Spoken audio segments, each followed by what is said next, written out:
commitment equals cancellation of contract. What am I talking about? Well, we're going to go to the word in just a moment, but I want y'all to see a couple of things. What we commit to is what manifests in us. What does that mean? Well, listen.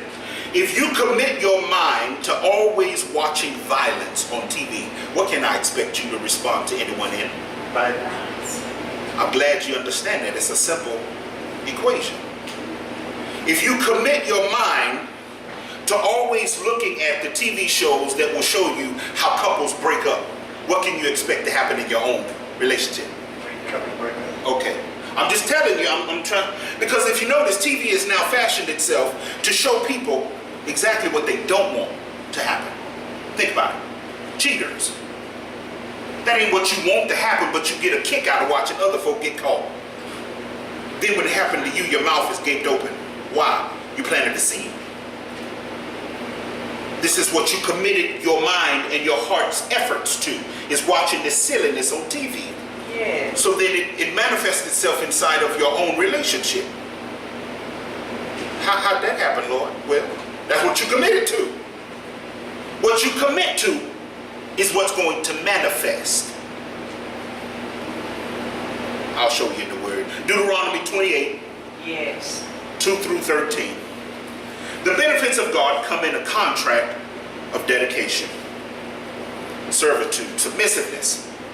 When you change the thinking of your mind to Christ, then victory and blessings are at your dwelling place. Amen. Let's look at Deuteronomy 28, 2 through 13. That's good. And all these blessings shall come on thee and overtake thee, if thou shalt hearken to the voice of the Lord thy God.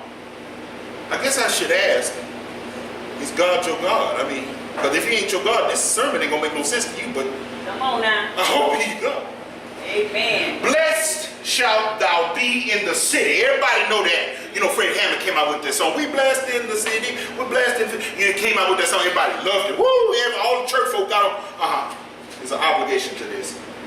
Blessed shalt thou be in the city, and blessed shalt thou be in the field. Blessed shall be the fruit of thy body, and the fruit of thy ground, and the fruit of thy cattle, the increase of thy kind, and the flocks of thy sheep. Blessed shall be the basket and thy store. Blessed shall be when thou comest in. Blessed shalt thou be when thou goest out. The Lord shall cause thine enemies that rise up against thee to be smitten before thy face. They shall come out against thee one way and flee before thee 7 ways. The Lord shall command the blessings upon thee in thy storehouses, and all that thou sittest thou hand unto. Settest. I apologize. And he shall bless thee in the land which the Lord thy God giveth thee.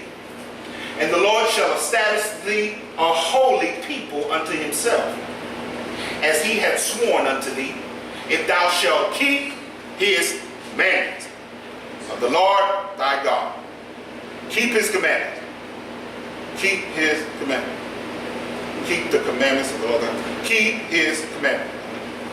I'm going to say it one time. Keep his commandments. And walk in your own way. Oh, y'all read? That ain't what that says. It says walk in his ways. Y'all don't let me read it for you. Read it for yourself. That's right. Walk in his ways, and all people of the earth shall see that thou art called by the name of the Lord, and they shall be afraid of thee. Sometimes I walk in the room, folks scared for no, they don't know why. I do. And the Lord shall make thee plenteous in goods. Yes. In the fruit of thy body, fruit of thy cattle, fruit of thy ground, in the land which the Lord swore unto thy fathers to give thee. The Lord shall open unto thee his good treasure. Yes. If I wanted to, I could stop right there. If you ain't never did a shout in your life, you would do one right there, because you would understand God opens to you. His good treasure, not yours. Because I can tell you this, your good treasure only goes as far as the dollar amount you get paid an hour. Check that out. Just count it up. Some of y'all's dollar an hour don't amount to much. I ain't calling you nothing. I'm just simply saying, understand what God is saying. That's all I'm saying. Don't look at your dollar amount to be the amount of the blessing God. Okay, wait.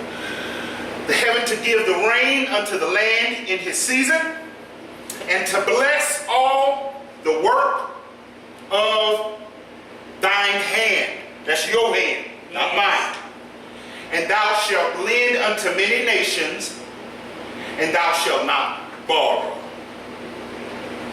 You know, friends always knocking at your door. Hey, can I borrow $10? Many nations. And the Lord shall make thee the head, not the tail. And thou shalt be above only. Thou shalt not be beneath. If that thou hearken unto the commandments of the Lord thy God, which I command thee this day, to observe and to do them. You can't just look at them.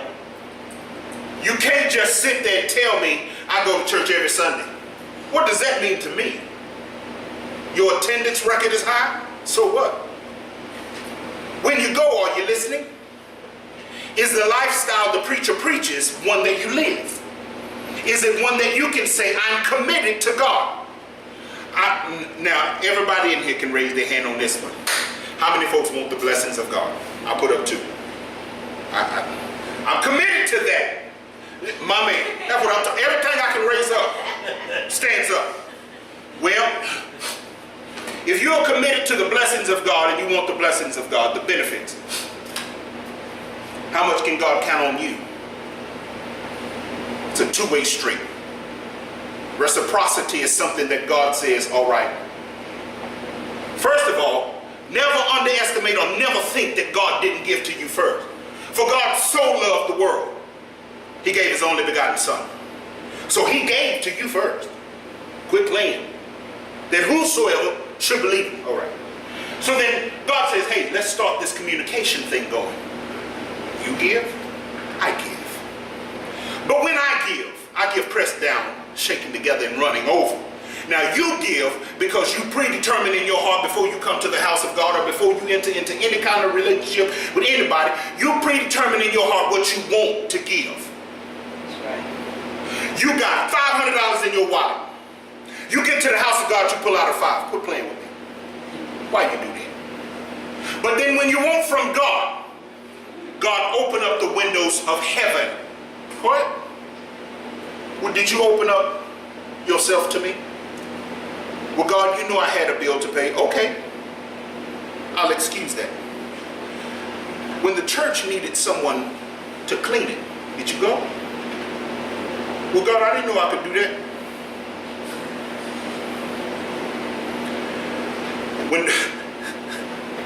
When the pastor needed somebody to run the camera, would you do it? Did you do it? When they needed someone to pack the equipment, did you help? Being that your wallet is tight. Listen, I looked up Malachi 3:8. It ain't up there. And it says, can a man rob God? Preachers love preaching that. Let me not disappoint. So, yeah, man can rob God in tithe and offering, but I don't want to, everybody know what tithe is. Tithe is the one word in the Bible that gives a description of an amount. It says 10%. All right? Everybody understand that? That's what God's, okay. But he also said offering. What is an offering? What you say? Whatever comes from the heart. Whatever you want to give, you offer it to God. Whether it be your time.